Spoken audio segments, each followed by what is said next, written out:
Selamat berjumpa kembali Bapak Ibu, saudari-saudara umat beriman terkasih dalam Tuhan. Selamat berhari Minggu. Pada Minggu 3 Agustus 2025, Minggu biasa ke-18 tahun C. Saya mengajak kita sekalian merenungkan kutipan Injil Lukas bab 12 ayat 13 sampai 21. Kita mendengarkan sabda Tuhan. Dalam nama Bapa dan Putra dan Roh Kudus. Amin. Ketika Yesus mengajar orang banyak, salah seorang dari orang banyak itu berkata kepadanya, "Guru, katakanlah kepada saudaraku supaya ia berbagi warisan dengan aku." Tetapi Yesus berkata kepadanya, "Saudara, siapakah yang telah mengangkat aku menjadi hakim atau penengah bagimu?" Kata Yesus kepada orang banyak itu, "Berjaga-jagalah dan waspadalah terhadap segala ketamakan. Sebab walaupun seorang berlimpah-limpah hartanya, hidupnya tidaklah tergantung pada kekayaannya itu." Kemudian Yesus mengatakan kepada mereka perumpamaan berikut. Ada seorang kaya, tanahnya berlimpah hasilnya. Ia bertanya dalam hatinya, "Apakah yang harus kuperbuat? Sebab aku tidak mempunyai tempat untuk menyimpan segala hasil tanahku." Lalu katanya, "Inilah yang akan kuperbuat. Aku akan merombak lumbung-lumbungku, lalu mendirikan yang lebih besar. Dan aku akan menyimpan di dalamnya segala gandum serta barang-barangku. Sesudah itu aku akan berkata kepada jiwaku, ada padamu banyak barang, tertimbun untuk bertahun-tahun lamanya. Beristirahatlah, makanlah, minumlah, dan bersenang-senanglah." Tetapi Allah bersabda kepadanya, "Hai orang bodoh, pada malam ini juga jiwamu akan diambil daripadamu. Bagi siapakah nanti apa yang telah kau sediakan itu?" Demikianlah jadinya dengan orang yang menimbun harta bagi dirinya sendiri, tetapi ia tidak kaya di hadapan Allah. Demikianlah sabda Tuhan. Bapak Ibu saudari-saudara umat beriman terkasih dalam Tuhan. Yesus bicara tentang harta, tentang kekayaan. Tidak ada orang yang mampu menjamin hidupnya dengan kekayaannya meskipun harta kekayaannya itu berlimpah-limpah. Karena hidup ini hanya sebentar saja di dunia ini. Justru seringkali kekayaan itu dapat membahayakan hidup manusia karena dia lupa dengan Tuhan. Karena ia kemudian mengabaikan hidup rohaninya. Karena kemudian dia melupakan sesamanya. Maka Tuhan Yesus dalam perumpamaan mengingatkan kita semua. "Hai engkau orang bodoh, pada malam ini juga jiwamu akan diambil daripadamu. Dan apa yang telah kau sediakan, untuk siapakah itu nanti?" Dan Santo Paulus saudari-saudara dalam bacaan kedua dengan tegas mengatakan, "Karena itu kalau kamu dibangkitkan bersama dengan Kristus, carilah perkara yang di atas. Matikanlah dalam dirimu segala sesuatu yang duniawi. Hawa nafsu, nafsu jahat, juga keserakahan yang sama dengan penyembahan berhala." Pertanyaannya saudari-saudara, apakah arti usaha manusia, kerja manusia mengumpulkan katakanlah harta kekayaan untuk hidupnya? Dan apa arti harta dunia itu? Itu yang mau kita renungkan pada kesempatan ini, saudari-saudara. Ada sebuah cerita, saudari-saudara. Ada seorang yang sangat kaya dan sangat serakah. Dia mempunyai kekayaan yang sangat melimpah. Intan permata, harta benda tersimpan dalam lemari, di dalam berangkasnya, di deposit box dan sebagainya. Dia sangat pelit. Ketika dia sakit keras dan hampir mati, dia berpesan kepada istri dan anak-anaknya untuk meletakkan harta kekayaan itu di atas tempat tidurnya. Di samping dia terbaring. Bayangkan, sudah terbaring, sudah dalam situasi kritis, masih meminta supaya hartanya juga diletakkan di sekitarnya. Dia memandangi satu persatu harta kekayaannya itu. Intan, permata, dia menggenggamnya erat-erat. Lalu dia berpesan kepada istri dan anak-anaknya bahwa kalau dia mati nanti, seluruh harta kekayaannya, intan permata itu ikut dimasukkan ke dalam kubur. Lalu kemudian dia berteriak keras, sakrat maut, lalu kemudian mati.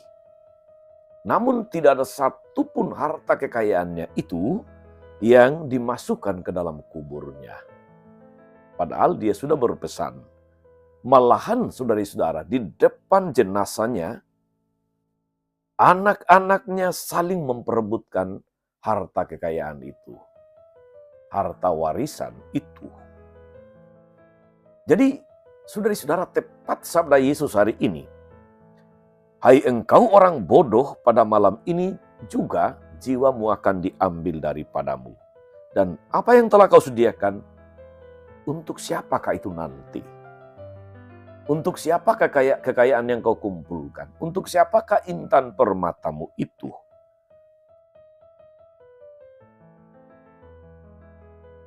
Jelas di sini saudara-saudaraku bahwa Yesus tidak menentang orang menjadi kaya. Yesus tidak menentang kekayaan.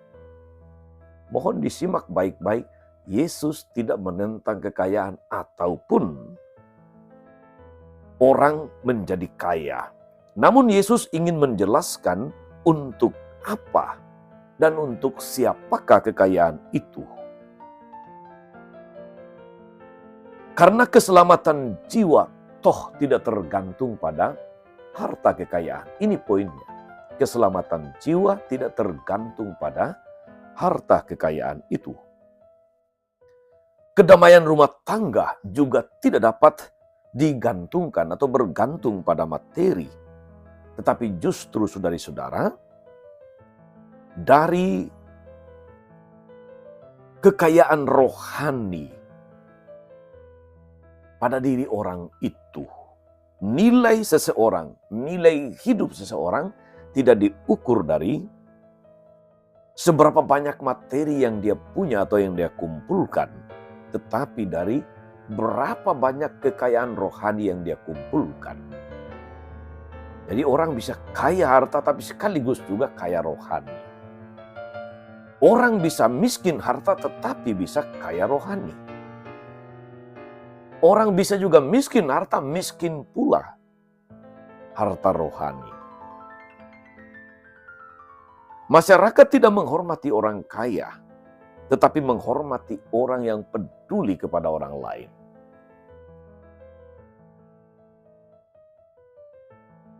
Nilai hidup manusia tidak dihitung dari berapa yang dia miliki, tetapi sikapnya terhadap harta benda atau harta kekayaan.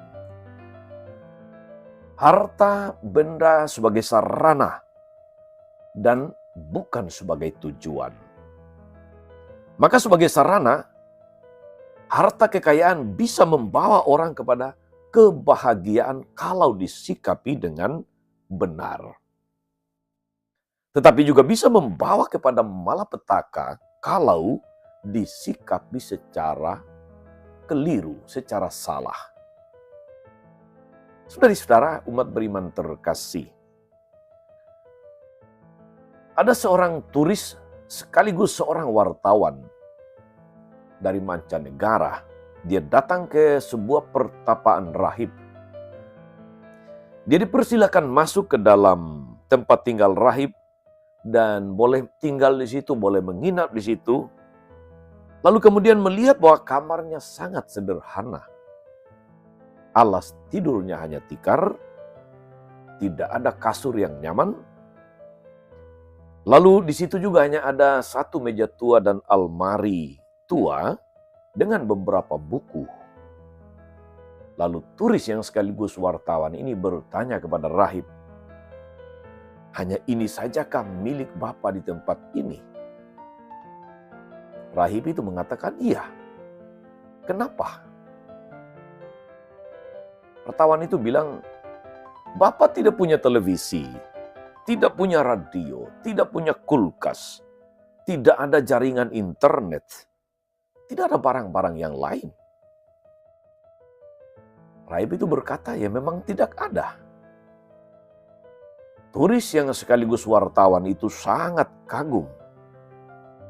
Karena begitu sederhananya rahib itu. Namun, rahib itu juga bertanya balik kepadanya, "Tetapi mengapa Anda datang ke sini tidak membawa televisi, tidak membawa radio, kulkas, dan semua kekayaan saudara?" Turis yang sekaligus wartawan itu lalu mengatakan, "Saya dalam perjalanan. Jadi tidak bisa membawa semua harta kekayaan saya. Saya hanya membawa secukupnya yang saya butuhkan di dalam perjalanan." Maka kata rahib itu kepadanya, "Tepat sekali apa yang kamu katakan. Aku juga tidak memiliki apa-apa, karena aku juga dalam perjalanan. Jadi ya, secukupnya saja." Wartawan yang turis ini kemudian heran dan lalu bertanya, "Loh, Bapak dalam perjalanan kemana?" Rahib itu lalu menjawab dengan bijaksana, "Hidup ini kan sebuah perjalanan menuju ke rumah Bapa. Dunia ini bukan tempat tinggal yang tetap. Harta benda, harta duniawi itu hanyalah sekedar membantu." Tapi turis itu belum puas. Dia bertanya, "Lalu apa gunanya usaha? Apa gunanya bekerja? Apa gunanya mengumpulkan harta? Salahkah orang memiliki kekayaan?" Sekali lagi rahib itu menjawab dengan sangat bijaksana. Tentu saja tidak salah. Ada dua hal yang perlu diperhatikan. Pertama, milik pribadi itu, harta milik pribadi itu perlu dipertahankan. Sebab dengan memiliki kekayaan manusia itu dapat melaksanakan tugasnya, entah dari Tuhan atau dari siapapun, untuk mengembangkan hidup ini, mengembangkan ciptaan. Milik hanya menjadi sarana. Milik juga perlu untuk mengembangkan pribadi manusia. Sebab tanpa harta milik, orang akan sangat tanggung dan tidak bisa berkembang. Milik menjadi dorongan untuk maju. Harta menjadi pendorong orang untuk bekerja. Itu menjamin hidup. Harta juga dapat meningkatkan rasa tanggung jawab manusia dan menghilangkan kesemrawutan di dalam masyarakat. Sebab kalau kepemilikan tidak jelas, lalu menimbulkan macam-macam konflik dan kekacauan. Namun sebaliknya, milik tidak pernah boleh digunakan untuk merugikan orang lain, untuk menekan orang lain, untuk menutup kemungkinan bagi orang lain dalam usahanya untuk menjadi hidup layak. Dalam menggunakan harta milik, setiap orang harus mendengarkan suara hatinya, kemudian mempertanggungjawabkannya kepada Tuhan. Semakin besar hartanya, semakin besar harta miliknya, orang semakin punya tanggung jawab untuk menggunakan miliknya, menolong orang lain, solider atau bela rasa peduli dengan orang lain untuk mensejahterakan hidup, bukan untuk kepentingan diri sendiri. Karena itulah saudari-saudara,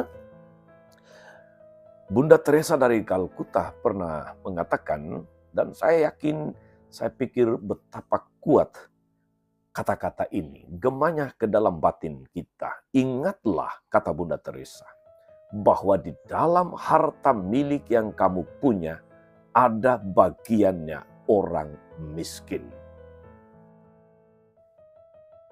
Saudari-saudara umat beriman terkasih dalam Tuhan, Santo Yohanes mengatakan, barang siapa memiliki harta benda dunia dan melihat saudaranya yang berkekurangan tetapi menutup pintu hatinya bagi saudaranya itu, bagaimanakah kasih Allah dapat tinggal dalam hatinya? Karena akibat buruk dari harta kekayaan materi, kalau salah disikapi saudara-saudari, orang akan jatuh ke dalam ketamakan atau keserakahan. Kita bisa menyaksikan sendiri saudara-saudari dalam hidup ini. Dalam pengalaman kita, bahwa harta bisa membuat mereka yang bersaudara kandung, mereka yang sedara bisa berhadapan di pengadilan. Atau karena harta orang bisa saling membunuh. Karena harta orang yang sebetulnya masih keluarga, tetapi kemudian seakan-akan tidak saling mengenal. Moga-moga saudari-saudara, peringatan Yesus hari ini supaya kita waspada, berjaga-jaga terhadap harta. Tidak kita mengerti secara keliru. Karena Yesus tidak melarang orang punya harta. Yesus tidak melarang orang mempunyai harta milik. Yang Yesus larang adalah bahwa harta yang Anda kumpulkan itu hanya untuk diri Anda sendiri. Karena kalau demikian ketamakan menjadi tumbuh subur dalam diri kita. Tetapi makin kita diberkati oleh Tuhan dengan harta kekayaan, haruslah hidup kita menjadi berkat bagi banyak orang. Harta bukan tujuan, harta adalah sarana untuk mengabdi Tuhan dengan lebih baik lagi. Disitulah hidup kita menjadi berkat bagi banyak orang. Moga-moga saudari-saudara kita semua senantiasa diteguhkan, diinspirasi oleh firman Tuhan hari ini, untuk jangan sampai hati kita atau harta kita melekat pada hati kita yang membawa kepada ketamakan, keserakahan. Harta boleh ada, boleh diusahakan, apalagi dengan cara-cara yang benar, yang adil, yang baik, dan bukan dengan menghalalkan segala cara. Tapi pastikan juga agar apa yang kita miliki, harta yang Tuhan titipkan, itu menjadi berkat bagi banyak orang. Hidup kita dengan segala yang kita punyai menjadi saluran berkat Tuhan bagi banyak orang. Disitulah kita lalu memiliki kekayaan rohani yang luar biasa, tidak sekedar kekayaan duniawi. Tuhan Yesus memberkati. Amin.